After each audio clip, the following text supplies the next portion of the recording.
Hello friends, welcome to SSC coaching centre. दोस्तों, आज के वीडियो में जो क्वेश्चन हम लेकर के आए हैं लाभ हानि के, तो पूरा वीडियो देखिएगा। चलिए स्टार्ट करते हैं। पहला क्वेश्चन है, श्याम दो घोड़े प्रत्येक को 500 रुपए में बेचता है।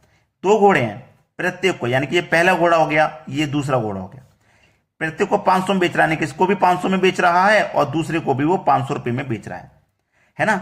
एक पर उसे 10% का लाभ, जो पहले वाला ना उस पर 10% का लाभ हो रहा है, 10% का लाभ, और दूसरे वाले पर 10% की हानि हो रही है, 10% की हानि होती है। उसे कुल कितने प्रतिशत का लाभ या हानि होगी? तो आपको मैं एक बात अच्छे से बता देता हूं कि कोई अगर ऐसा प्रश्न है जिसमें लाभ और हानि का प्रतिशत बराबर है, जैसे 10 का लाभ 10 की हानि, 15 का लाभ 15 की हानि, 8 का लाभ 8 की हानि, 20 का लाभ 20 की हानि, यानी कि लाभ और हानि जब बराबर होगा ना, तो उस प्रश्न में हानि होगी हमेशा, उस प्रश्न में हमेशा ही हानि होनी है, ये याद रखना। तो देखो कैसे करते हैं, 10 का लाभ इंटू 10 की हानि बटे में 100, 2 जीरो से 2 जीरो कटा दो, एक कमल पे 1 से करो तो 1, यानी कि जो हानि होगी ना वो 1% की होगी। जो हानि होगी वो 1% की होगी, तो आंसर हो जाएगा 1%, जो कि हमारे सी ऑप्शन में दिया गया है। ये सवाल का सही जवाब है। चलिए अब देखते हैं अगला सवाल। अगला प्रश्न है, एक व्यक्ति किसी वस्तु को 1800 रुपए में बेचता है तो उसे उतने ही रुपए की हानि होती है जितना उस वस्तु को 2000 रुपए में बेचने पर लाभ प्राप्त होता है। वस्तु का क्रय मूल्य क्या है? क्रय मूल्य पूछ रहा है ना। ऐसा सवाल कभी भी आए जिसमें लाभ और हानि, देखो क्या कहा, एक व्यक्ति किसी वस्तु को 1800 में बेचता है तो उसे उतने ही रुपए की हानि होगी जितना उस वस्तु को 2000 रुपए में बेचने पर लाभ होगा। तो ऐसा क्वेश्चन कभी भी आए, दोनों को जोड़ के 2 से डिवाइड कर दो, यानी कि 1800 प्लस 2000, दोनों को जोड़ के 2 से डिवाइड कर दो। दोनों को जोड़ूंगा 3800 आ जाएगा भाई, 2 से डिवाइड कर दूंगा 1900 आ जाएगा। चेक भी कर सकते हो आप, 1900 आया है, ठीक है 1900। अब 1900 की राशि को मैं अगर 1800 में बेचूंगा तो कितने का नुकसान होगा? 100 रुपए का। 1900 की राशि को अगर मैं 2000 में बेचूंगा कितने का फायदा होगा? 100 रुपए का। तो मुझसे क्या बोला था, अगर मैं 1800 में बेचता हूं उतने ही रुपए की हानि होगी जितना उस वस्तु को 2000 में बेचने पर लाभ होगा। तो देखो, जितने की हानि होगी उतने का ही मुझे लाभ होगा, यानी कि अगर मैं 1900 की चीज को 1800 में बेचूंगा तो 100 का नुकसान, और 2000 में बेचूंगा तो 100 का फायदा। आप चेक भी कर सकते हो। वो वस्तु क्या है मेरी? वो मेरी 1900 रुपए है। पहला ही ऑप्शन हो जाएगा सही जवाब। चलिए अब देखते हैं अगला प्रश्न। अगला प्रश्न है, यदि 58 वस्तुओं का क्रय मूल्य 50 वस्तुओं के विक्रय मूल्य के बराबर है तो प्रतिशत लाभ या हानि क्या होगी, यह बताना है। देखो, 58 वस्तुओं का क्रय मूल्य मतलब कॉस्ट प्राइस, 50 वस्तुओं के विक्रय मूल्य मतलब सेलिंग प्राइस के क्या है? बराबर है। तो मैं बराबर ले लेता हूं। देखो इधर क्या है? सेलिंग प्राइस, ये कॉस्ट प्राइस है, इधर सेलिंग प्राइस नहीं, सॉरी कॉस्ट प्राइस है, ये कॉस्ट प्राइस है। अगर मैं सेलिंग प्राइस को बराबर के इधर लाऊंगा तो कॉस्ट प्राइस के बटे में सेलिंग प्राइस आ जाएगा। तो फिर इधर क्या बचेगा? जब सेलिंग प्राइस इधर आ गया तो इधर 50 बचा, ठीक है। अब इस 58 को इधर लेके जाऊंगा तो 50 के बटे में 58 हो जाएगा। तो इसका मतलब कॉस्ट प्राइस 50 रुपया है और सेलिंग प्राइस 58 रुपया है।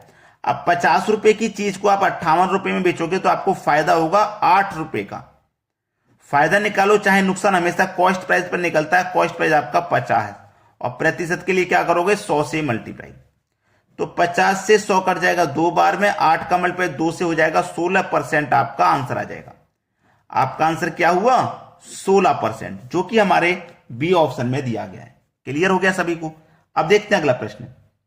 अगला प्रश्न है, यदि राम 500 रुपए की किसी वस्तु को श्याम को 20% लाभ, श्याम मोहन को 10% लाभ पर बेचता है तो मोहन का मूल्य क्या है? देखो, पहला व्यक्ति था राम, दूसरा व्यक्ति था श्याम, ठीक है, और तीसरा व्यक्ति कौन? मोहन। यही 3 व्यक्ति तो हैं। अब यदि राम 500 रुपए की किसी वस्तु को श्याम को 20% के लाभ पर बेच रहा है, 500 रुपए की क्या है? वस्तु, 500 रुपए की वस्तु को 20% के लाभ पर बेच रहा है, तो 500 का 20% निकाल लो। 20% परसेंट का मतलब बटे में 100, 0 से 0 गया, 0 से 0, 50 दुने का 100 हो गया। यानी कि 500 की चीज को 20% के लाभ पे बेचेगा ना, तो यानी कि 100 रुपए अधिक में बेचेगा, मतलब 600 में बेचेगा, ठीक है। कितने बेचेगा भाई? 600 में बेचेगा श्याम को। कितने में? 20% के लाभ पर बेच रहा है, 600 में। अब श्याम भी अपने पास नहीं रखता, श्याम क्या करता है? मोहन को बेच देता है 10% के लाभ पर। तो श्याम का ये कॉस्ट प्राइस है ना, ये 10% के लाभ पर बेच रहा है। तो 60 का 10% निकालो, वो 600 का 10%। परसेंट का बटे 100, 2 जीरो से 2 जीरो के 6 दाम में 60, यानी कि 60 रुपए अधिक में बेचेगा। तो 600 में 60 जोड़ दो, मतलब 660 में बेचेगा। ठीक है। तो मोहन का क्रय मूल्य क्या है भैया? मोहन का क्रय मूल्य क्या है? मोहन ने खरीदा कितने में? श्याम ने तो बेचा है, जो खरीदा है आपने वही तो कॉस्ट प्राइस होता है। तो मोहन ने खरीदा है 660 रुपए में, तो मोहन का जो कॉस्ट प्राइस है वो 660 रुपया हो जाएगा। पहला ऑप्शन बिल्कुल सही जवाब। अब देखेंगे अगला सवाल। अगला प्रश्न है, किसी वस्तु को 375 रुपए में बेचने पर 25% का लाभ होता है, तो उसे कितने में बेचा जाए कि 20% हानि हो? ठीक है, बहुत अच्छा सवाल है। देखो, ऐसा सवाल कभी भी रहे, किसी वस्तु को 375 रुपए में बेचने पर 25% का लाभ हो रहा है, यानी कि ये जो वैल्यू है ना हमारी, ये 125% की है। भाई कोई भी चीज अपने आप में 100% की होती है कि नहीं? अब 100% से जितना आप अधिक में बेचोगे वही प्रॉफिट है। तो हमें 25% का लाभ हो रहा है, यानी कि 100 की चीज को मैं 125% में बेचूंगा, तभी तो 25% का लाभ होगा। 125% में बेच रहा हूं और रुपए में कितने बेच रहा हूं मैं? 375 में। तो ये जो वैल्यू है ना मेरी 125% की वैल्यू है, 125% की वैल्यू है। ठीक है, बोला है 25 में लाभ होता है, तो उसे कितने में बेचा जाए कि 20% की हानि हो। चलिए अब मैं यहां पे निकाल लेता हूं क्वेश्चन को। कोई भी वैल्यू 100% की होती है और बोला है 20% की हानि हो। भाई 100 की चीज को हम 20% की हानि में बेचेंगे, तो इसका मतलब 80% में बेचेंगे, तभी तो हमें क्या होगा? नुकसान होगा हमें 20% का। भाई इसको देखो, 100 की चीज को 25 जोड़ के बेच रहे हैं तो 125 में, और 20 घटा के बेचेंगे तो 80 में बेचेंगे। ठीक है, तो इसका मतलब 20% की हानि हो, हमें 80% का मान निकालना है। तो देखो 125 की वैल्यू कितनी है? 375। तो क्या करेंगे? 375 में 125 से डिवाइड कर देंगे, और 100% का वो 80% का मान निकालने के लिए 80 से हम क्या करेंगे? मल्टीप्लाई कर देंगे। ठीक है, कितने में बेचा जाए? 80%। ये बेचा जाए, सेलिंग प्राइस नहीं पता करवा रहा है। चलिए कटा के देखते हैं भाई। 125 से 375 3 बार में कटेगा, 3 का मल्टीप्लाई 80 से करूंगा 240 आ जाएगा। ठीक है, जो कि हमारा बिल्कुल सही जवाब है पहले ऑप्शन में। यहां पे करने के बहुत सारे तरीके हैं, आप कैसे कर सकते थे मैं आपको बता रहा हूं। आप इसे हमें 80% का मान निकालना था, 100 की चीज को 20 कम में बेचेंगे तो 80 का मान निकालना था, तो मैं 80 भी लिख सकता हूं। ठीक है, 25% का फायदा हो रहा है, 100 में 25 जोड़ के 125 लिख सकता हूं। और बेच कितने में हम इसको? 375 में, तो 375, तो 125 से 375 3 बार में 8 या 24, यानी कि 240। ऐसे भी आंसर आ जाएगा।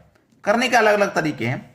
अगर लाइक नहीं किया है वीडियो तो भाई एक लाइक तो बनता है, जितने भी बच्चे वीडियो देख रहे हैं एक लाइक जरूर करके जाएं, और जिन्होंने शेयर नहीं किया वो शेयर भी कर दें। ठीक है दोस्तों, धन्यवाद।